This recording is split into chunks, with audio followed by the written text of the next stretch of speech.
Good morning.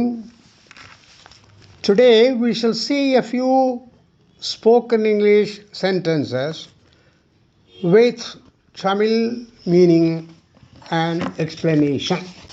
See, now means at present. இப்பொழுது.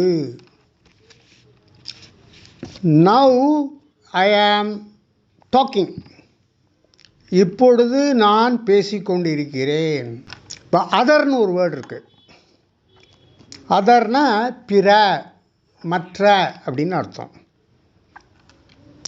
Other books, ஒரு புஸ்தகம் வாங்கிக்கிற, 4 வால்யூம் இருக்குது, எல்லாத்தையும் தரவான்னு கேட்குறாங்க. அப்போது கிவ் மீ அதர் புக்ஸ், மற்ற புத்தகங்களையும் கொடுங்கள். Give me other books. வித்னு ஒரு வேர்டு இருக்குது, உடன் அர்த்தம். அவனோடு போ, கோ வித் ஹிம். அவனோடு போ, கோ வித் ஹிம். கிரேட்னு ஒரு வேர்டு இருக்குது. கிரேட்னா நல்ல, சிறந்த, மிகப்பெரிய. Gandhi is a great man. Gandhi is a great man. Gandhi மிகச்சிறந்தவர். இப்போ திங்க் அப்படின்னா யோசிக்கிறது. I always think about my father. நான் எப்பொழுதும் என் அப்பாவை நினைத்து கொண்டிருக்கிறேன். I always think about my father. இப்போ கெட்னு ஒரு காட் அப்படின்னா பெற்றேன்னு அர்த்தம். I got my pen. நான் என் பென்னாவை பெற்றேன். இதே மாதிரி கேவ்ங்கிற வார்த்தையை பயன்படுத்தினா அவன் எனக்கு ஒரு புஸ்தகம் கொடுத்தான். He gave me a book. He gave me a book. அப்புறம் மேக்குன்னு அர்த்தம். இப்போ கார்பெண்டர்னா ஒரு பெஞ்சை மேக் பண்ணுறாரு, ப்ரிப்பேர் பண்ணுறாரு, தயார் பண்ணுறாரு, செய்கிறாரு, உருவாக்குறாருன்னு அர்த்தம். My friend made it. என்னுடைய நண்பன் அதை செய்தான். இப்போ மச்சு, டூ மச் இருக்குது. மச் அப்படின்னா அதிகமாக, டூ மச் மிக அதிகமாக. ரொம்ப ஒருத்தன் பேசிக்கிட்டே இருக்கான்னு வச்சுக்கோ, டோன்ட் டாக் டூ மச். ரொம்ப அதிகமாக பேசாதே. ரொம்ப அதிகமாக பேசாதே. இன்னொரு ஃப்ரேஸ் இருக்குது, much better.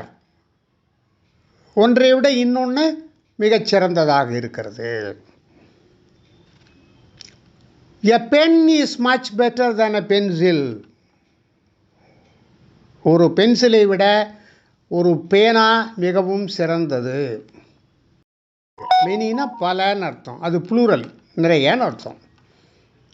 I have many notebooks. நான் நிறைய நோட்டு புத்தகங்களை வைத்திருக்கிறேன். இன்னொரு ஃப்ரேஸ், ஆஃப்டர்வர்ட்ஸ், பிறகு. இப்போது நீங்கள் உங்கள் ஃப்ரெண்டு வர்றாங்க, வெளியில் போகிறேங்கிறீங்க, வீட்டில் அம்மா சாப்பிட்டு போப்பா அப்புறம் போ அப்படின்னு சொல்கிறான்னு வச்சுப்போம். Take lunch. You can go out afterwards.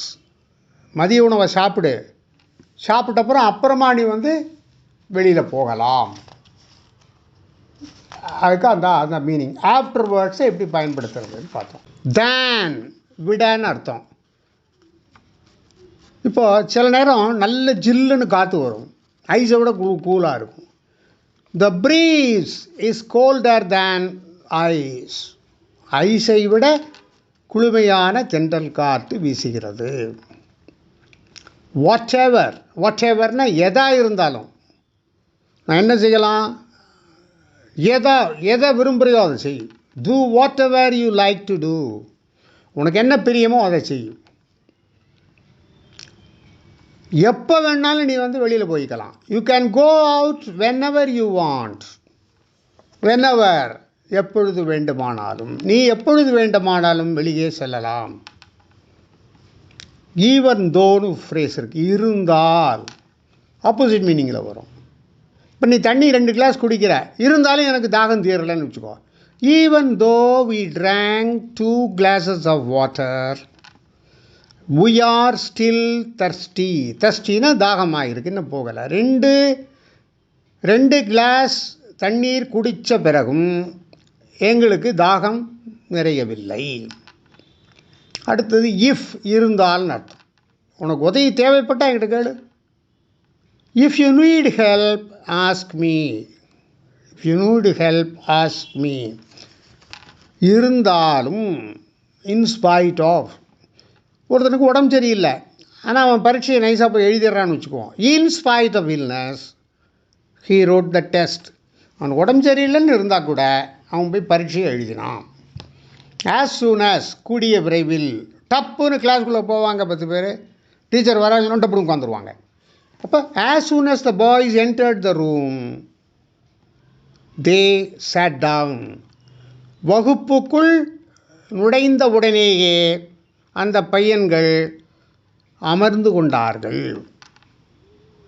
So இந்த மாதிரி நம்ம தினமும் நம்ம பேச்சில் பழக்கக்கூடிய சில தமிழ் இதுகளை இங்கிலீஷில் சொல்லி பயிற்சி பெற்றுக்கிட்டோம்னா, ப்ராக்டிஸ் இருந்தோம்னா, ஸ்போக்கன் இங்கிலீஷ் ஸ்கில்லை நாம் ரொம்ப விரைவில் டெவலப் பண்ணி கொள்ளலாம். தேங்க்யூ.